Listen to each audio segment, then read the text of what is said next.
This is Popular Front, a podcast focused on the niche details of modern warfare and underreported conflict with me, Jake Hanrahan.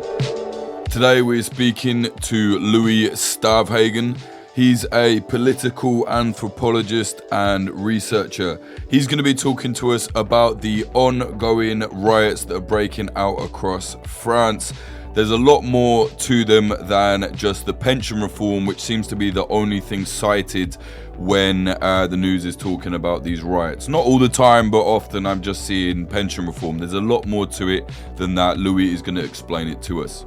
If you like what we're doing here, support us at patreon.com/popularfront. We also have all new merch. Go to popularfront.shop for that.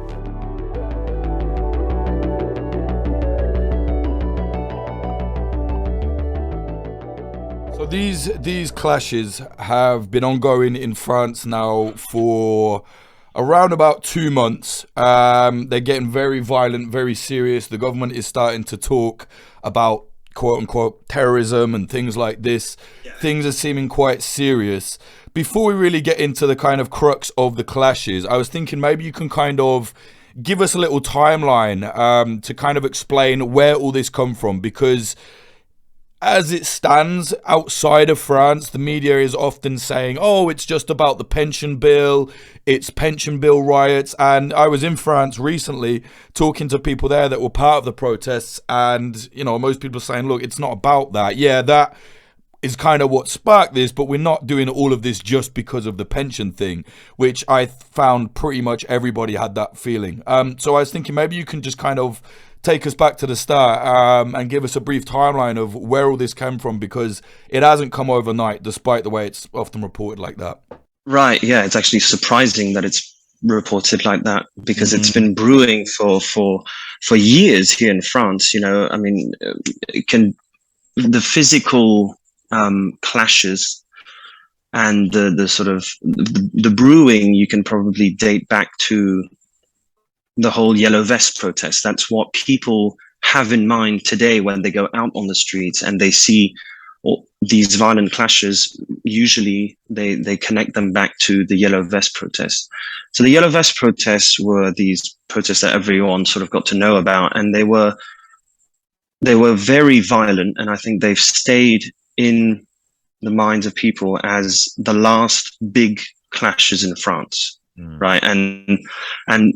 And how, you know, working class people in France tried to, you know, independently ask for and demand things and go against the government, and failed because they were violently repressed, and they were also not respected in any way. You know, the government said, okay, we'll listen to some of your revendication,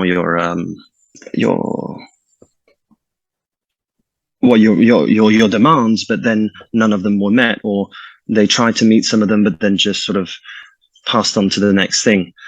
And then sort of after that, there was no real working class solidarity as big as we're seeing it today at that time.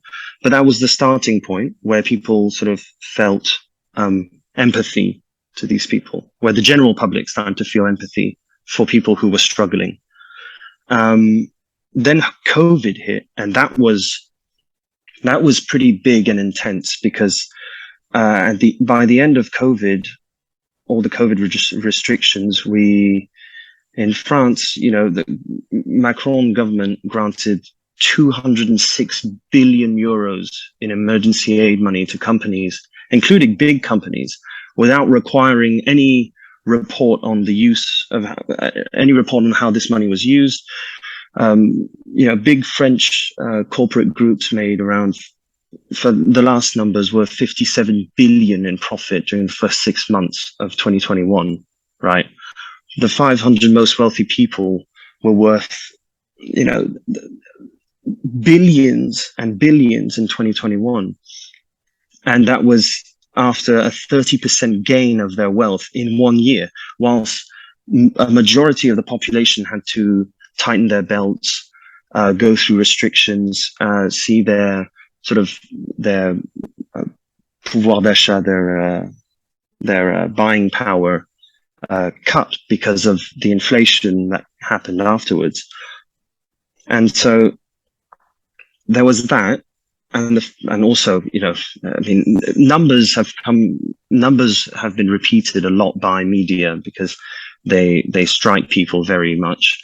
Like the 5 most wealthy people in France gained 173 billion euros in 2021, according to Oxfam. So that is an insane amount of money to then come back to the French people to say, you're going to have to work a bit more because there's a slight deficit, right?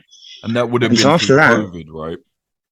That would have been through COVID and post-COVID. And then there was Ukraine war and the invasion of Ukraine and the inflation caused by that, sort of whole invasion in Europe. And the French companies made profit off of that as well by speculating prices. So, and in all this, the minimum wage only went up by sort of less than 2% on the 1st of January this year. So, people really have been taken for, people really feel like they've been taken for idiots by this government, right? And sort of with the restrictions, people would not go out because you would mix with anti-vaxxers, you would mix with some other groups, and there was no real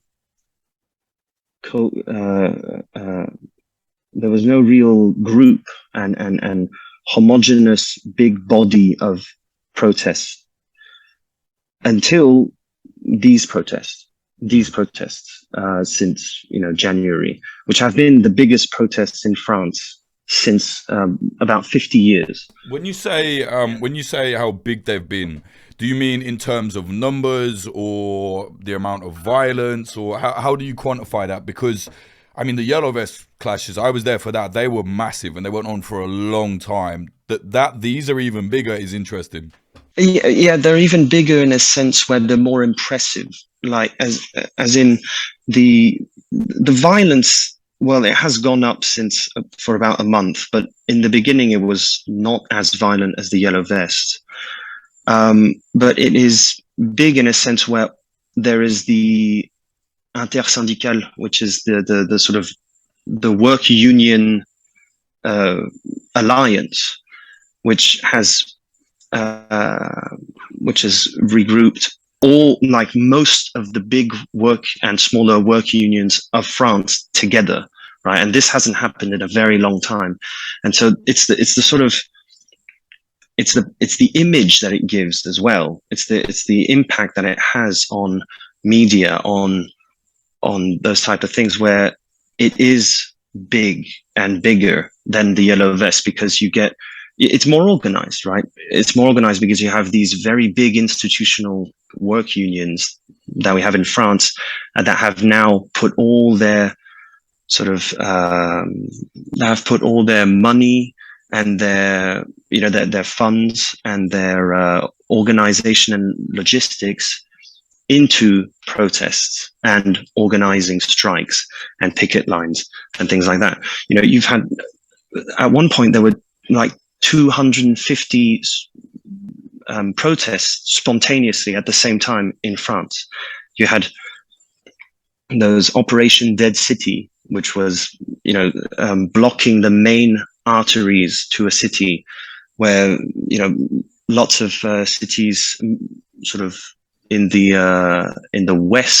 northwest of France were completely shut off. Like so there's a scale of action that is much bigger, I'd say. So for those that don't know, maybe we can kind of talk a little bit about the people that have organized these protests, because I do understand that a lot of it is spontaneous. There's various kind of working class men and women joining it. There's Antifa groups, there's communist unions, there's otherwise apolitical unions. You know what I mean? It seems to be similar in a way to the Yellow Vest, but different at the same time. Maybe you can give us an idea of like who started these things, who is gathering the people together. Well, the Yellow Vest, we can still see actually yellow vests when we go out to protest in France. They still are here because that they have established themselves as a part of the working class identity. So now that has become a group to identify to. But this, right? Yeah. So this goes back to the impressive size of the general mobilization of people. It's because it's all these different groups that, you know, used to not really work together, used to be each in their own little protests, now all together because we all have the same goal. So you get the National sort of Interprofessional Union Alliance, which is a national alliance of the CGT, CFDT, FO. Well, these are all union names, but the CGT, the CFDT, and FO are the three big ones, with also Solidaire. They used to not really see them working this much together.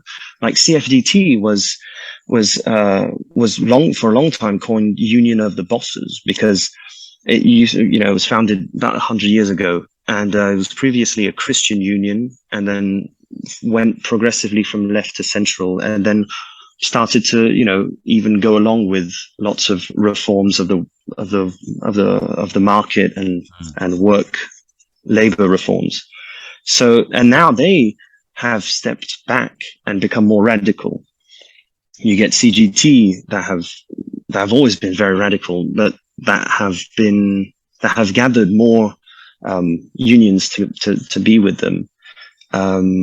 You get other unions like CNT. There's the more radical unions. So CNT, you probably know about them.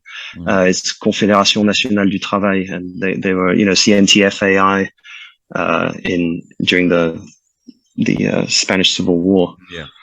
Then there's independent workers too. That was a big breakthrough because they usually aren't very present at these types of protests. And you get bakers, you get butchers, you get handicrafts, people from these types of jobs where usually they don't feel connected to these strikes because they are more in the media. They were more instrumentalized to say, oh, look, these strikers are making this baker lose all this profit. But now the bakers have come out to join the strikes. You get student unions, you get political parties, you get political movements as well, Antifa, feminist groups, LGBTQ community. Well, we've seen. Oh yeah, black blocs. The black blocs that they like to call them. But yeah, and there's also just plain old civilians, just from all walks of life, who come to join the marches. That when you're in a march and in a protest, especially outside of Paris,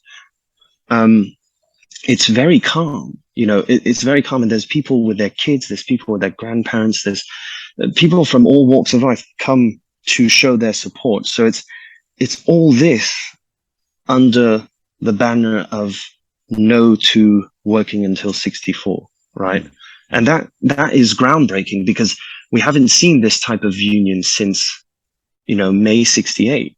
Because you get, like, for example, when they blocked the refineries in Normandy, you had buses of students coming to help the refinery workers fight off the police and block the refinery. And that was impressive to see because it wasn't something we're used to seeing here. Yeah, it was interesting. When I was there about 2 weeks ago, we met with one group of street fighters, Antifa people, and we were talking to them. And one lad from their group was like, "Okay, we were trying to get an idea of like what's happening here, who's involved."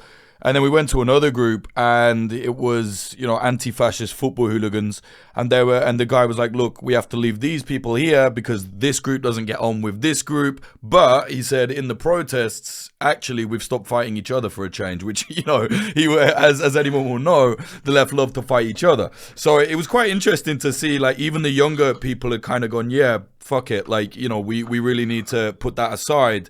That said, there are very different ideologies kind of in the midst of it all. Generally, if you ask people out there on the ground, what are you protesting for?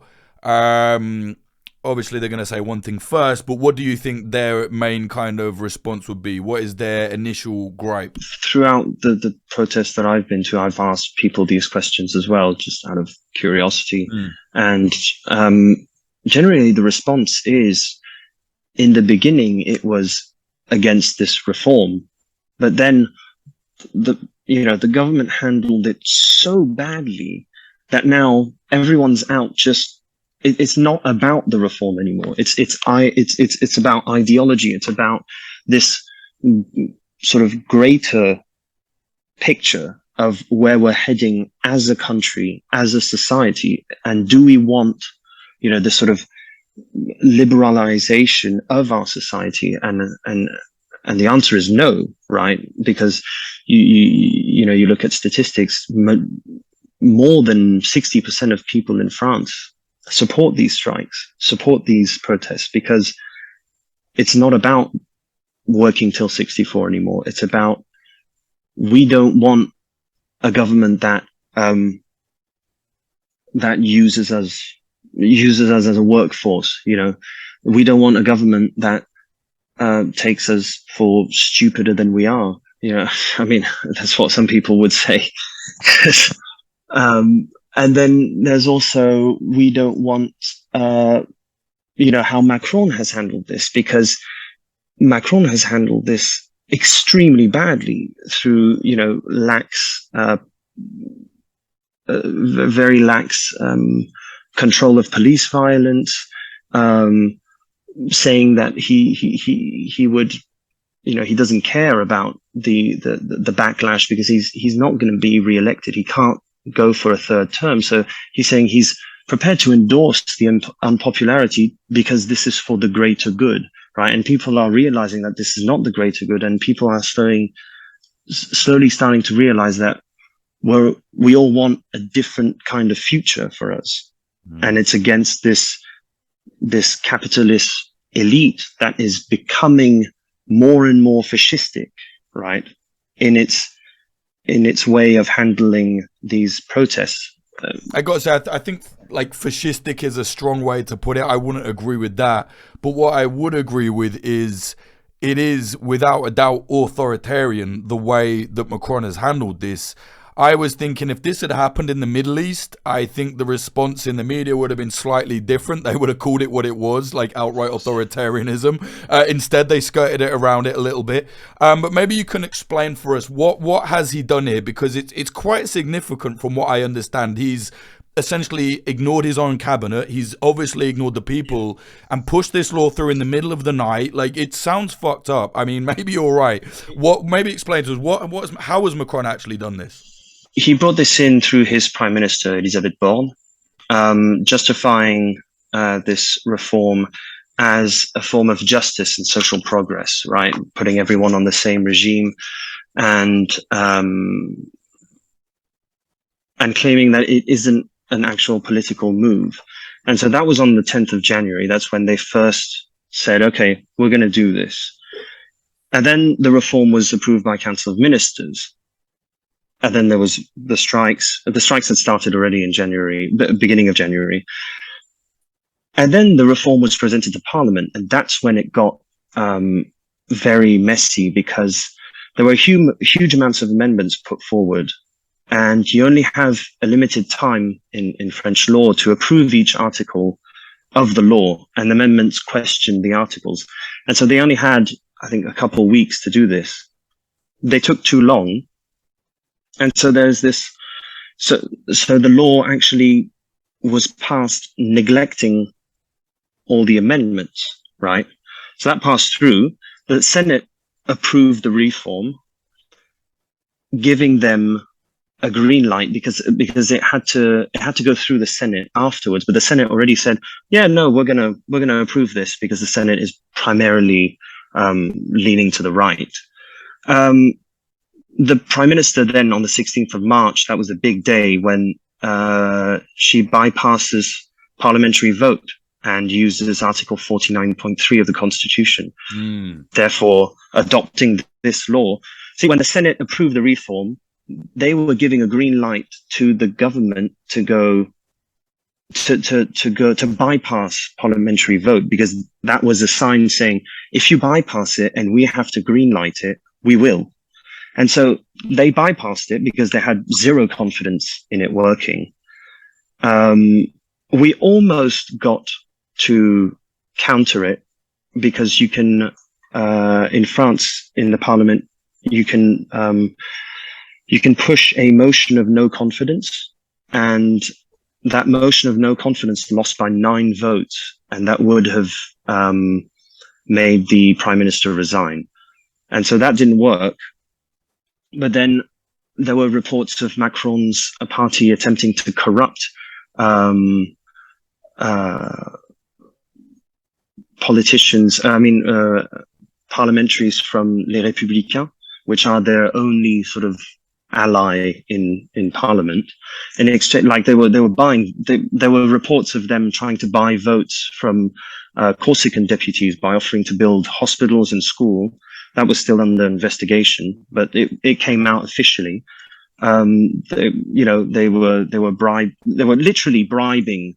There were reports of attempted bribery, so that the Republican Party would not vote for that motion of no confidence. Because if they had, and the Republican Party was split between people saying we can't go against the people, and the other half saying no, we have to stick with Macron. And so that was a very sensitive moment.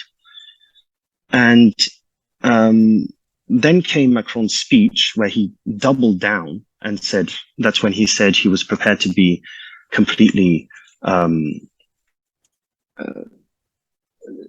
prepared to endorse the responsibility of doubling down, and that essentially minimum wage workers were just lazy. That was sort of the backline message, right? And and after that, it's just wave after wave of ignoring the fact that more than 60% of French people do not want this reform, right?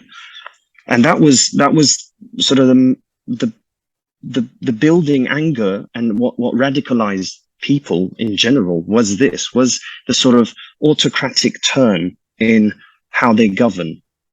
Because his interior minister as well is very interesting. We could probably come back to that later. Is the guy Gérald Darmanin, who is chief of the French National Police and interior minister. But yeah, he multiple times said that people in the streets have no legitimacy against elected officials, because the elected officials decided that it was a good law. He ignored, his party and his ministers ignored the unions for 2 months, right? They only offered recently to meet with them. And so, yeah, that was he sort of became this, some people in left-wing politics like to say that he's become this sort of lonely king in his castle, because he's turned everyone against him, right? And nobody, the general population now absolutely hates him. But we live in a country governed by a constitution that allows this to happen. And that's what some big left-wing political parties are also bringing to the table, saying it's time for a new constitution. It's time for a new republic, because this fifth republic allows this type of thing. Explain that law for us, because I know that's something the protesters I spoke to were very concerned about. The 49.5 or whatever it is. What's that law? 49.3. Basically, I'm not an expert in law, but basically it is a law in the constitution allowing the legislative, I think, governing body to bypass a parliamentary vote on any law regarding the financial planning of the country. And so that was used around 10 times since his re-election, right? And so this was also the 10th time they've used it, bypassing, parliamentary discussion, which is awful because there's no quota. You can use it as many times as you like until you're done passing all your laws, right? So it sounds actually no, it doesn't, and that's the main argument for political parties that are promoting a new republic, saying this undemocratic law allows governments to pass these type of laws against popular opinion. Yeah, and this has caused a lot of fighting in the streets, as we know, very, very serious clashes.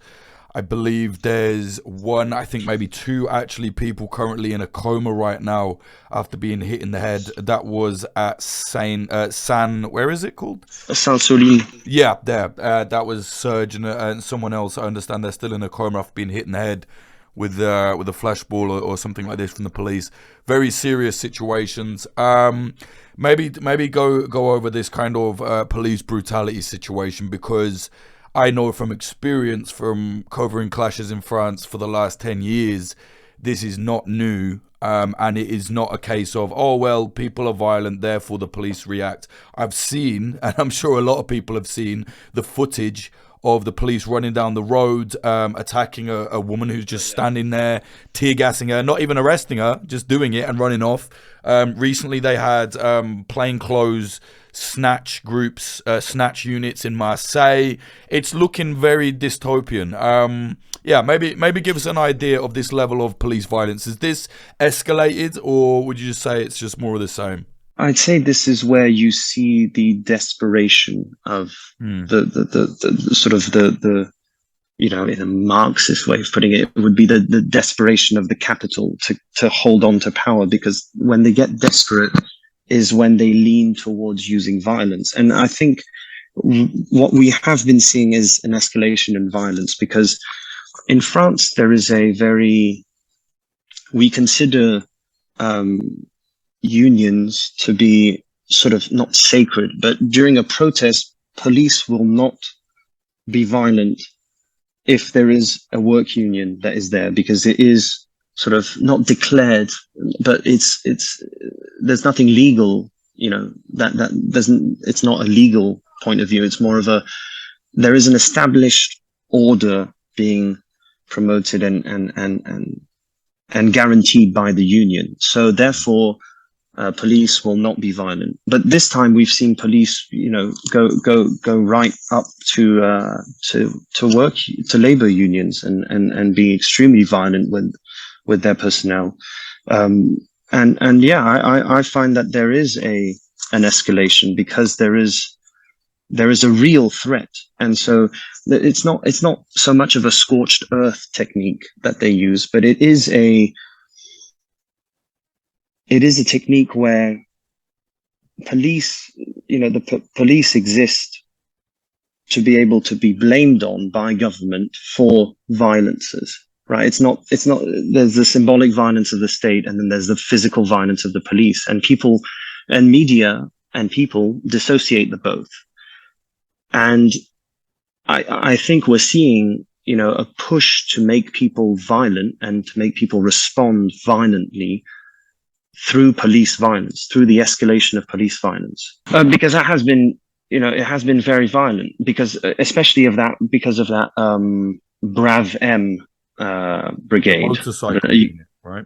Yes, exactly. Yeah, that were founded. I mean, they're sort of a descendant of the Voltigeurs from the 60s and till the 80s, that were disbanded because they beat this young Algerian kid to death, right? And they were reintroduced in repression techniques by the government against the yellow vests, and they are the main sort of mediatized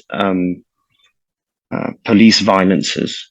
They're the main sort of dogs on a leash that everyone is very frightened of, because they have very limited training, and they're a bunch of loose cannons, right? And the government has not made it harder for them to be violent. The government refused to, for example, the government refused to force the Interior Ministry to have the RIO number, so the identification number, on policemen, right? They declined that. It was asked, and they said, no, we won't enforce that law. But it is required by law, right? There are lots of things that are required by law that police are protected from by, because they are the law. And it's been much more it's been much more in the media these days. And I think there is an escalation, because it's just all getting to a boiling point in France. I felt like whilst I was there, it was the night that the alleged Bravem, I believe now there's some indication that they weren't actually even serving officers, some of them, but there was this scene on the French news where a unit of Bravem, there's maybe, I don't know, 6-7 of them, they go on the panel on the news and they're all wearing balaclavas and basically saying, like, poor us, we are not getting the support we need. That to me was a very strange sight to see, and I think it really, it did them a lot of damage in a way. It shot anyone that saw that would realize, like, this is, they kind of, whether they're acting like it or not is perhaps up for debate, but they at least presented themselves almost as a gang. What kind of police officers go on the TV in balaclavas and start moaning after being known for attacking people violently? Very strange. Yeah, very strange. That was a very strange moment for the whole mobilized community, especially online. That went around that spread like wildfire on Twitter, for example, because yes, that was frightening. That was a frightening sight, and actually the government, the Commissariat Central of Police of the French National Police came out and said, okay, actually these guys aren't Bravem members. One of them has been fired from the police force for about a year, and these guys were actual, like, they're painting them out to be posers. So I don't know, it's all murky waters, because is it a PR stunt gone wrong? Is it it's all, and that confusion adds to the government being able to sort of shed responsibility to somewhere else, saying, oh no, that's just them, they weren't police. Oh, that's just a few bad apples. It's always the bad apples, right? Yeah, until there's a whole fucking tree of them. Yeah. Until the actual interior minister is a bad apple as well. Yeah, the problem is, people often say to me, oh, you just don't like cops. It's not that. just look at what they're doing. I think as many as 10 people died in the Yellow Vest protest. Okay, yeah, you go out to a clash, things get violent. It's kind of, that happens, unfortunately. But they're dying. People were dying. People were losing their limbs because the some of the stuff that the police are using. There's explosives in these things. It's really serious. I don't think people fully understand it. And from what I've seen from the footage, it seems to be very, very hot in regards to police violence.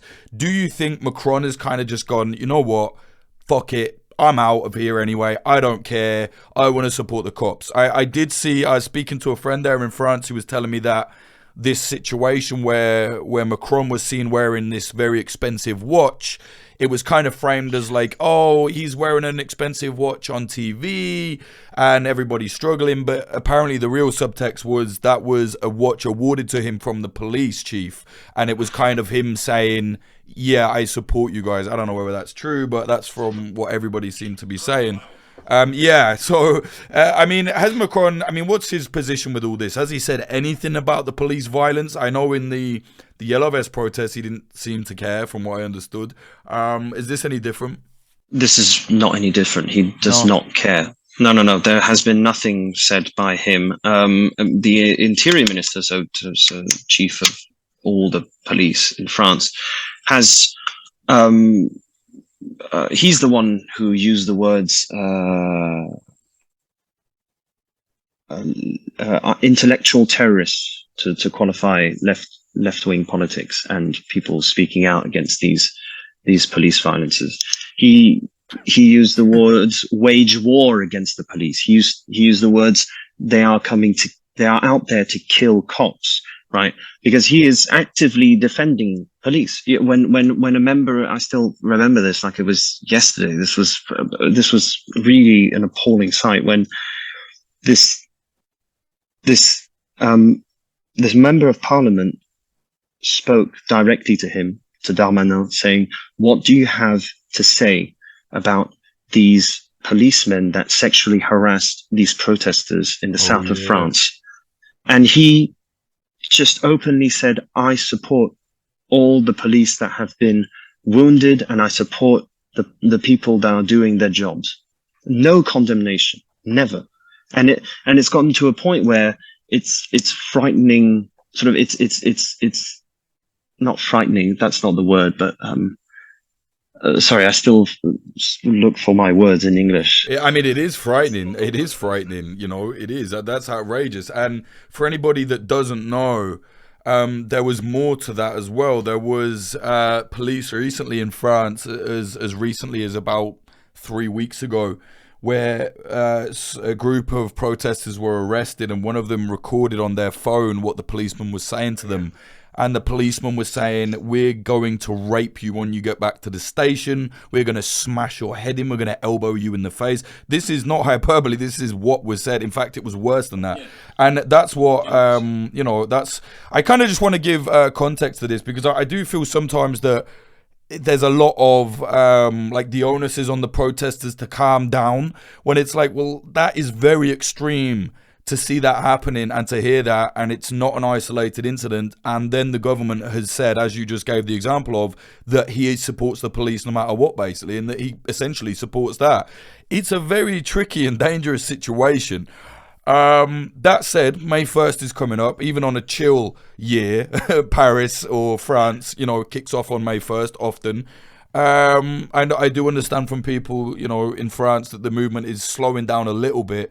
But do you think May 1st might be, I don't know, for want of a better word, like the rejuvenation of this? Because I can't see it going down quietly, to be honest. We can only hope, and I think it will be a rejuvenation, because the head of the CGT work union, the biggest one in France, they changed their head. They changed the general secretary. They had an election recently, and she is more publicly hardline against Macron and this government. And so I think there is a turning point here where it's this sort of it's a very beautiful, actually, situation politically, because we are at a stage where it's a turning point where this can become a bigger movement, and this can become a political movement, and a movement that can guarantee, a different type of future for France, right? But this has to be well played, and yeah, there are a few critiques of the work unions, for example, separating the protest dates by too much, and that has discouraged lots of people. You see the numbers went down, I think, by 1.5 million since the biggest one, right? So that's you can't neglect that. But I think May the 1st, with all this symbolic behind all of this, it will be quite big. Yeah, but I mean, when I think of this, various kind of more radical left people online saying this is, a national uprising, there's going to be a revolution. And I see that online. And then when I actually spoke to, protesters, people that were engaged in very serious violent riots as well recently in France, in Paris, involving all of this, they were more practical. They said, no, of course, there's not going to be a revolution. And I agree. That is done. Like revolutions in Western Europe from the people like that it can't happen. The surveillance state, the way things are, neoliberal hegemony, whatever, it's not going to happen.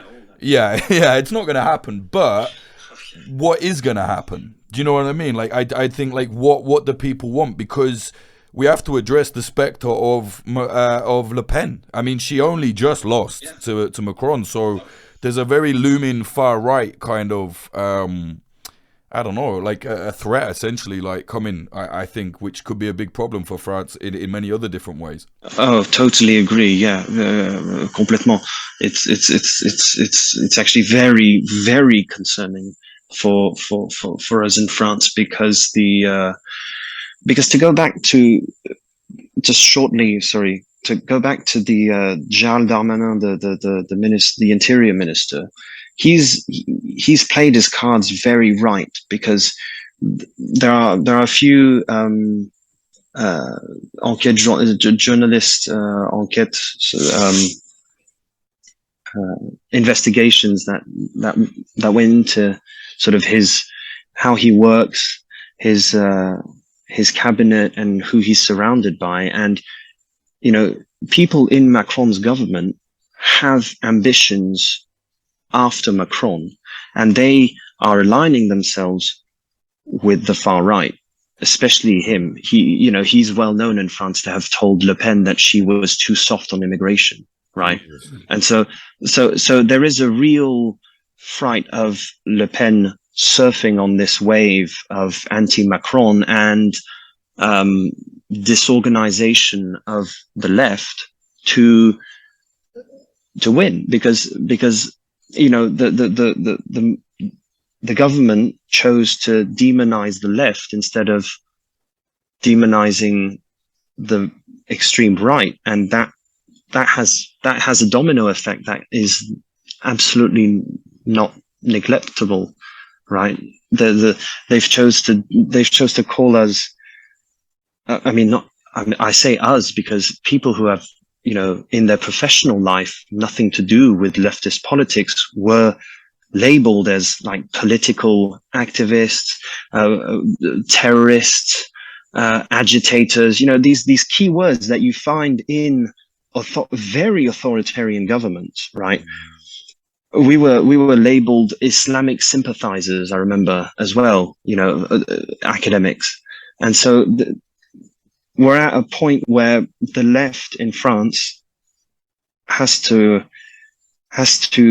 stay unified and create an identity. This is where the sort of working class identity comes into play, where this new identity of the left has to be created with all these people to counter this very strong wave of Le Pen that can come crashing into us in 4 years, because we still have 4 years of Macron. And that's a really long time to hold on. Long time, yeah. That is really long time. And especially when he just doubled down and said, oh, after all this calms down, we have more reforms to push through. And people are saying, we probably will say goodbye to social security. We probably will say goodbye to many things that we have fought for, and that are extremely symbolic in French sort of society and French history. The retirement pensions and the social security were built by the National Resistance Committee after Second World War, right? This is a very powerful image and symbolic behind it that people cherish a lot in France, and all this is slowly being sort of demolished through reforms that can be pushed through because of 49.3, right? And so it's extremely frightening to know that we have 4 more years to hold and to solidify a base, because people don't have the money to continue strikes. People don't have, there is this thing where people do have to choose between striking and feeding their families, which inherently plays into the hands of the government and the ruling class, because they will, you will think of your family in the end. If you can't feed them, you won't continue to fight, because you sort of go back in on yourself, right? I don't know if it's very clear what I'm saying. No, totally. I mean, that's the most important thing. Okay, it's all well and good to stick up for yourself on the streets against the politicians, but ultimately, there's going to get to a point where that doesn't put the bread on the table. And that is obviously the most important thing, or it should be people's priority, in my opinion, to look after your family. And I'm noticing that as well when you speak to the younger generation, even obviously because of course they're clashing, they're rioting. I was talking to some Antifa people, which were very much a big part of the more violent parts of the protests, and they're like, well, yeah, we got to go back to work.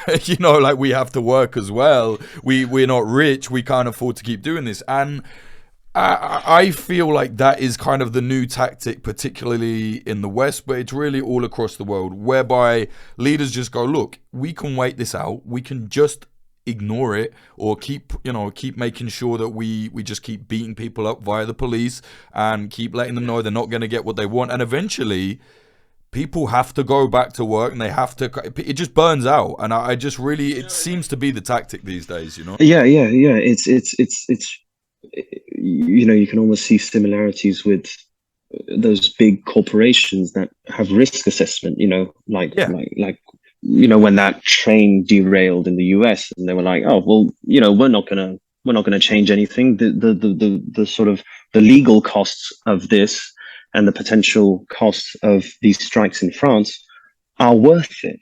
And that's where it's very concerning. It's like they have these risk assessment sort of mechanisms in ruling this country, where they go, okay, this is worth it. We can wait this out. It's worth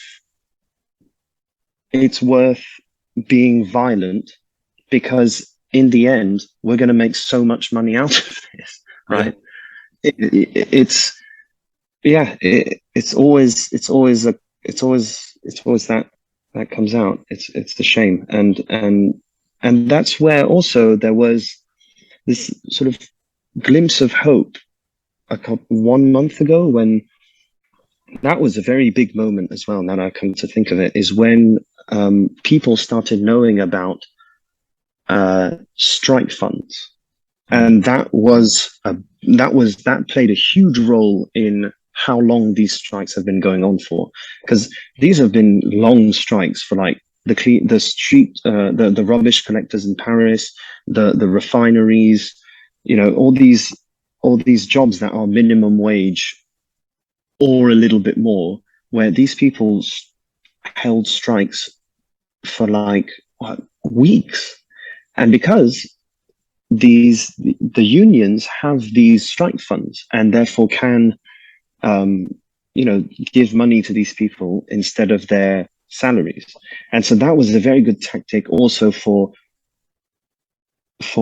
a general, that played into solidifying the general identity of the solidarity in working class, because people who went to work, I know a lot of people who did this, they went to work because they could not strike, but the money they gained from working, they gave to the strike funds, which funded strikes, right? So it was this sort of mutual aid through these strike funds, which was amazing to see. And I think lots of people discovered the power of these strike funds that could play into a long-term movement.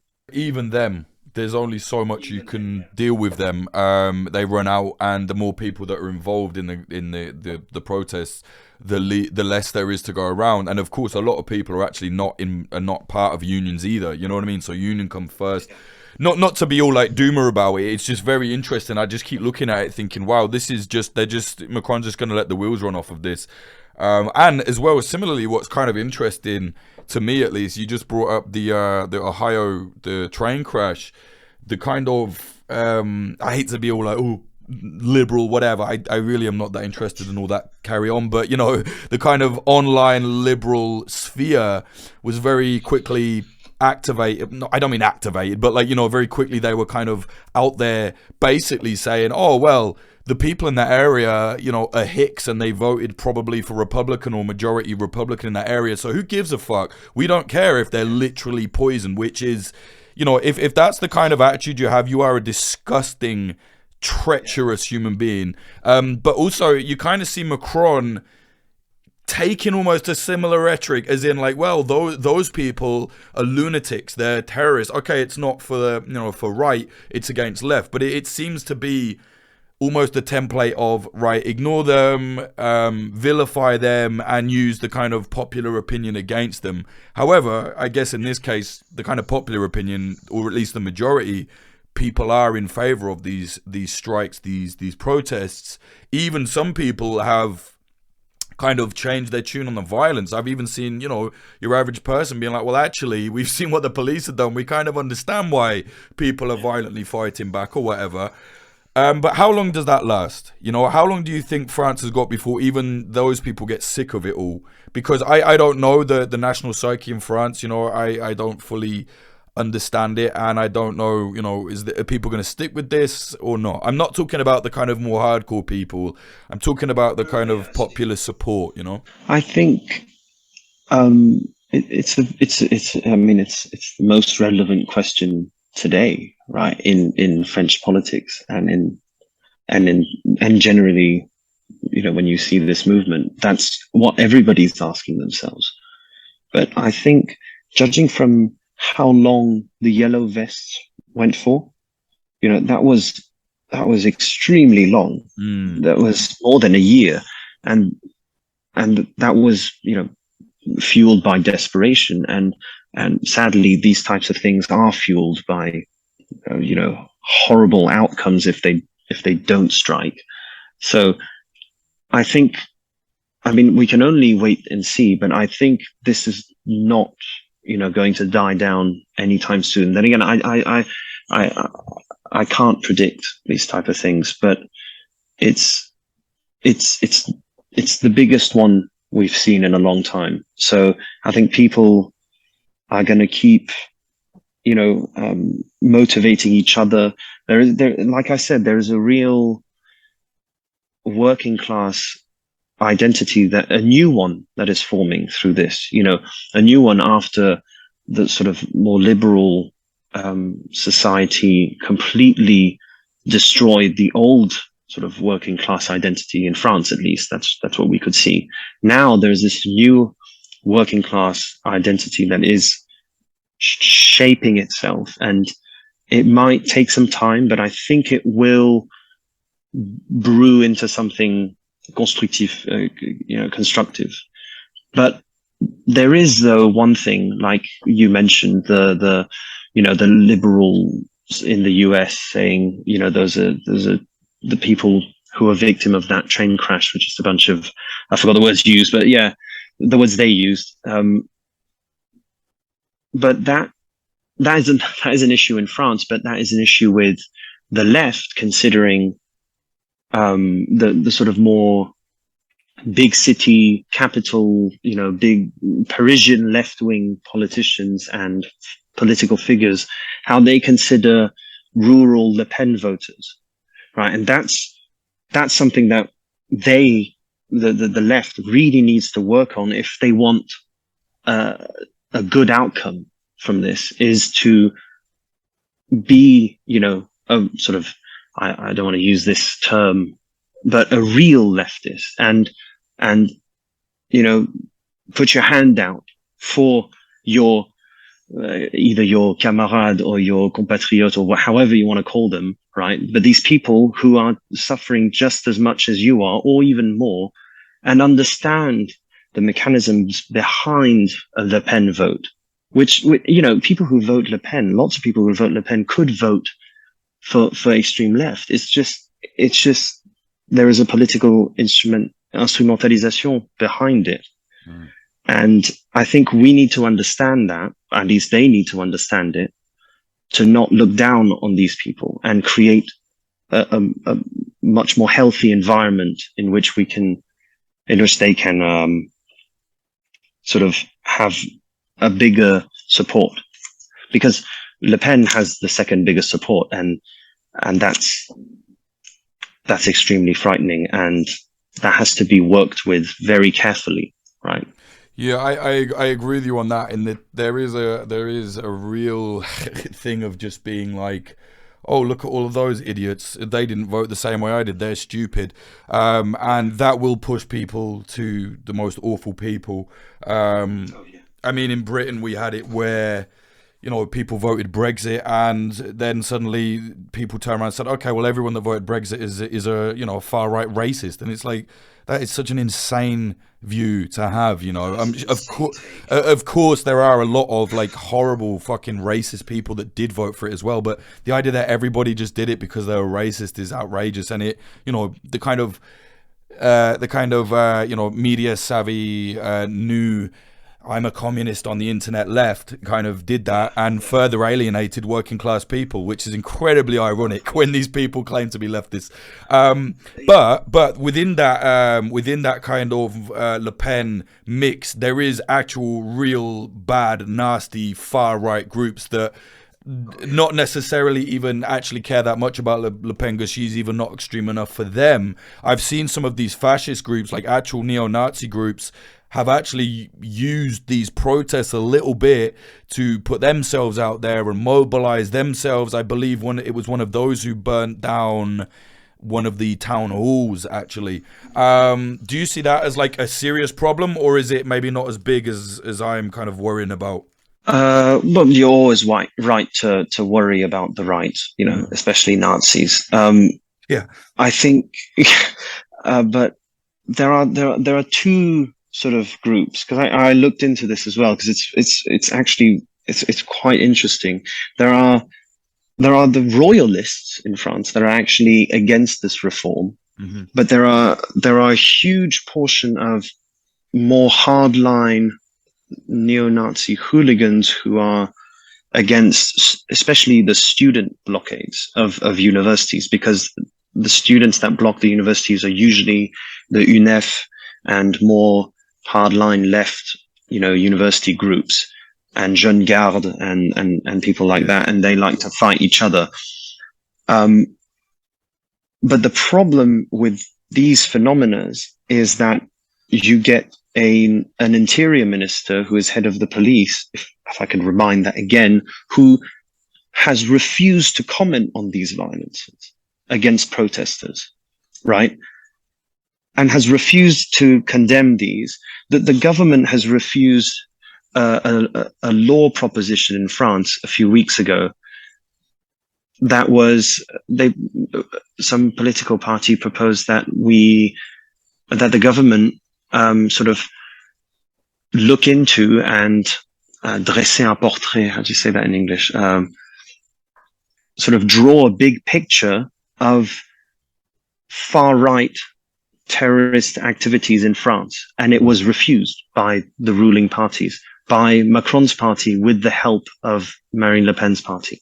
So the And so, the progressives refuse that, yeah, right? Wow. exactly. The liberal, the sort of the party of the capital, if you want to put it in those terms, you know, got its alliance from the very authoritarian, fascist tendencies of FN to go against this because I don't know why, but it's clearly there is a reason behind it, and we'll see in the next elections why this happens. But there is an undeniable alliance between the both. They've helped each other out to vote other laws that were appalling, like this absolutely horrendous law that just went through in France, where immigrant workers could work in sector of activities where French people don't work, but the minute French people start to go work there again, these immigrants will have their working rights and a green card, not green card, but titre de séjour, the card that allows you to stay in a country, revoked. Wow.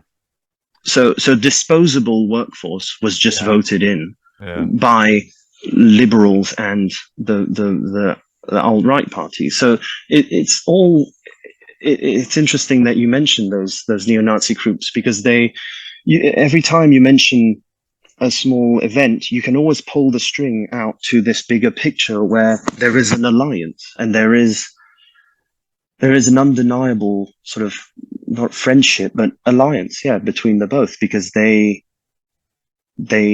support each other. You know, Marine Le Pen has not been to one protest. Her party has not organized one protest against this reform. What has she said about it, though? She must have released statements. She has released statements on the absence of democratic talk, and that's about it. Right. Yeah. Yeah. So she's playing her cards extremely right, and this government is allowing her to do so by only condemning the left. Right. They chose consciously to only condemn the left for going against it, but then you have Marine Le Pen, who can sort of step out of the shade sometimes and say, "Oh, this wasn't very democratic," and then go back into sort of the shadow of the majority party. Do you think she's just biding her time? Do you think it's pretty much a definite that she'll win the next? Not a definite, but, you know, does it look good that for her anyway, that she's going to win the next election? I know it's quite a way away, but is there like a real contender against her, or, you know, what's it looking like? If the left gets their act together, then yes, there will be a serious contender. But if they don't, then, you know, her party is already renewing their image. They've just elected a new sort of face of the party, which is this younger guy, and so that the sort of Le Pen name isn't even there anymore, which was always linked to her dad being mates with SS guys, right? So now that they've been renewing their image for the past decade, moving away from these things, gentrifying, you know, their party, and it's good, and it can work, and it will work if we don't do anything against it. That's the main issue, is that I think we can't just say she's a risk and that so be it, right? That's not how it works. She is a risk, therefore we can't allow it to happen. Right, that's the approach that I think will be taken by the left in France. Doesn't look too good. Yeah. I mean, we're trying to be positive, but yeah. Yeah. Sorry, I'm notoriously not positive. I don't know. It's like it doesn't look good to me from here. But again, you know, I know the French are very serious about this, unlike every protest movement in my country. Where do you think this is gonna go later in the year? If Macron brings in these other reforms, things like that, do you think we'll see more of this? Or, you know, do you think maybe people might splinter if perhaps one reform benefits another person? And you know what I mean? This reform seems to be, reform in quotes, seems to be like, you know, like a very all-encompassing thing that affects everybody. But I don't know, what else has he got planned? We don't quite know what he's got planned, but I think we can expect more degradation of the public service, that's for sure. But I think that it's a very well-known technique to split the working class against each other. That's why, you know, in one of his last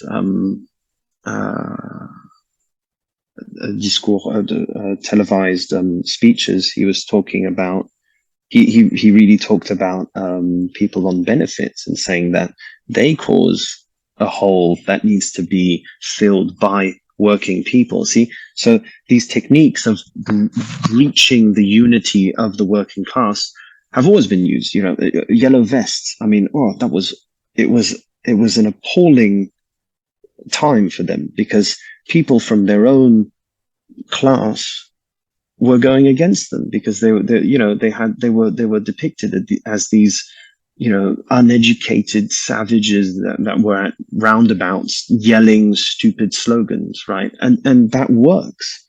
And I think we just, you know, that works. But then again, you know, yesterday, I think it was, or before yesterday, Macron did another speech. He just keeps doing speeches from, you know, his high castle, right?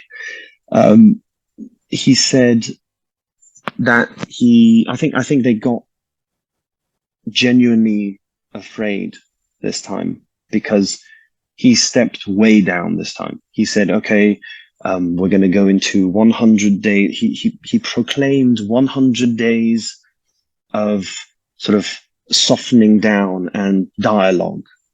And he said, I want the work unions and the bosses to come together and discuss a future plan of work in France, right? He's proclaimed these few things where, okay, these are to be taken with a grain of salt, because you never know where he can go, especially since we saw how far he went with, the past few months. But it's a negligible proof of fear, I think, or strategy. But that's why it's very hard to say where it will go, because they have, in fact, promised new reforms to come. But we'll see where it goes, because I really can't tell, because they're not very transparent anyway about it. So it's very full of suspense. They enjoy that. Who benefits most from these reforms? Depending on who you speak to, some will call it the capital, some will call it the ruling class, some will call it, big business and the top 1%. But it's going to be these people. It's going to be the whole ruling class that employs people and takes a benefit out of employing people for a longer period of time instead of taxing themselves. So it is inherently beneficial to big corporations, billionaires, all these PDG bosses of these corporations, because that's the only people who aren't affected by this. Yeah. Which is depressing to say, but it's not surprising, right? And this police brutality and the police is in theory, and here we see it in practice, often used to protect this status quo of.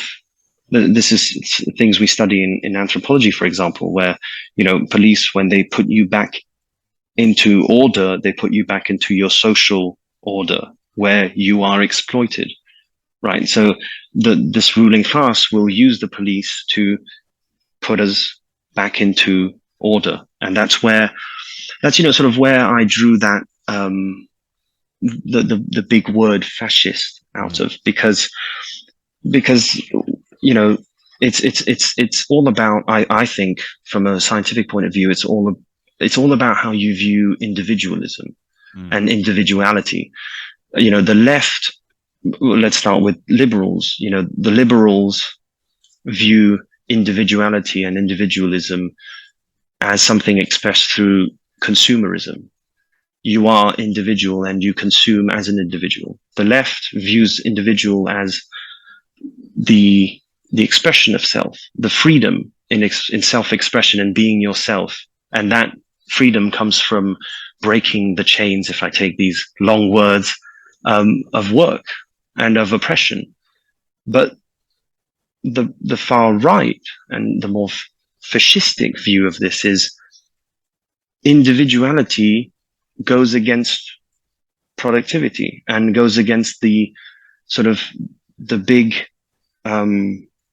body of the nation that you want to create. That's why liberalism was so successfully implemented under Pinochet, because it was neglecting all these people's individuality by beating them into working. In France we saw that. We saw the workers of the rubbish picking, the people who pick up rubbish in Paris were literally beaten into their vehicles by police when they refused to go to work, even though they were requisitioned by law, right? So it's a very smooth and slippery slope towards very authoritarian government when you threaten the capital, as they would call it, or the ruling class, because power is never given. It has that old cheesy phrasing of power isn't given, it's taken. But it's sort of, you can see that in the street, because there is a huge counter-offensive by the status quo, by the ruling class, to protect this workforce that they're trying to exploit more and more. And it's a tough reality, I think, because it's nuanced, and so you have to navigate through all these different groups, all these different things that come out. But no, it is nuanced, and I'm really glad you've kind of gone into it in this detail, because essentially this is violent and there are clashes, but at the heart of this is a very serious political situation, as is often the case. But no, I'm really pleased that you kind of went into all that detail, and definitely appreciate your point of view on it all. Is there anything else you want to say before we go? Nothing much, except I hope that this goes through, and that we come out of this well and with a bright future. And that's about it. That we have to stay optimistic. Yes. Don't be like me. Yeah. If people want to engage with you or look at your work or whatever, where can people do that? Where's the best way? Is it social media or email or whatever? I'm not published yet because it's all internal in academia. But I'm on social media, but I'm not really present. So I just invite people to look into all of this themselves. Don't look into me. Look into this subject. Where would you suggest people do that? If anybody can read French, I would suggest reading Mediapart. They're a very good independent news source in France that covers politics. Yeah, Mediapart is definitely a good start. A good friend of mine, Sebastian Bourdon, works there. He's excellent. Very, very interesting work those people are doing. Okay, mate. Thank you very much. I really do appreciate it. That was excellent. Oh, pleasure's mine as well. Thank you very much for having me on.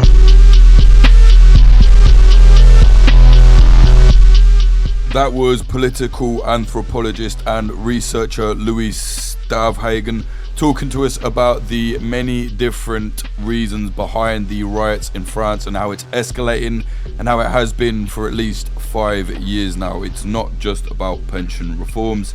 If you want to understand why conflicts happen, why clashes break out, why wars start, I think it's best to go into the nuanced details of the politics behind them, as Louis just has.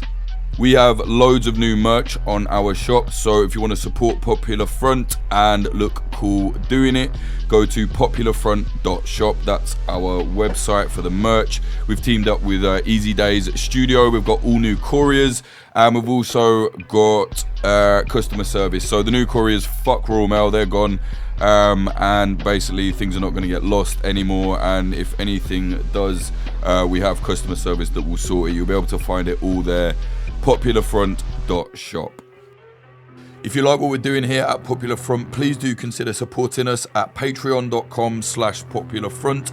Thank you very much to our sponsors. They are Oracle Coffee Shop in Portland, Oregon, USA. They're an independent coffee business selling only fair trade products. See them at 3875 South West Bond Avenue 97239.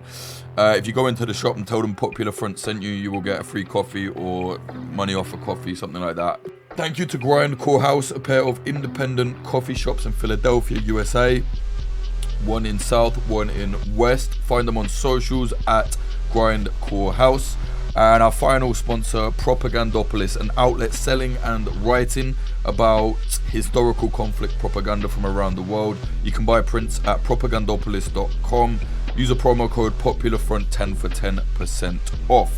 Follow us on social media, Instagram at popular.front, Twitter at popularfront_, TikTok is at popular.front, and watch our documentaries on youtube.com/popularfront. If you want to support us, like I said, the best way, patreon.com/popularfront. Music in this episode, where am I? The intro was by Horam and the outro was by Sam Black. Check his music out at samblackpf.com.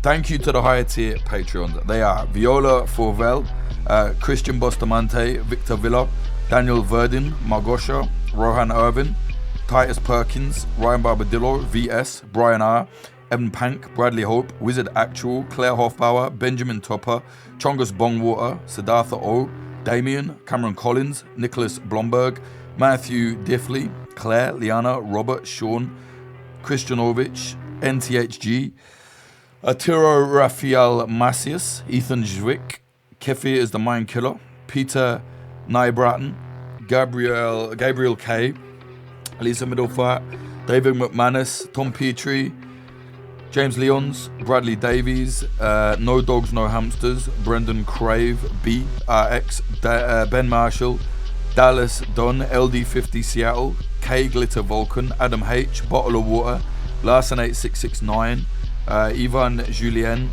Bjorn Kirsten, Diamondstein, Michael O'Connor, Jack Doherty, Nicholas Butter, JD, Jarv, James Colley, Tynan Daly, Ethan, Shanklin the Painter, Fitz Madrid, Ed Coulthard, D San, Mike Barone, Liam Williams, DZA, Giorgio Arani,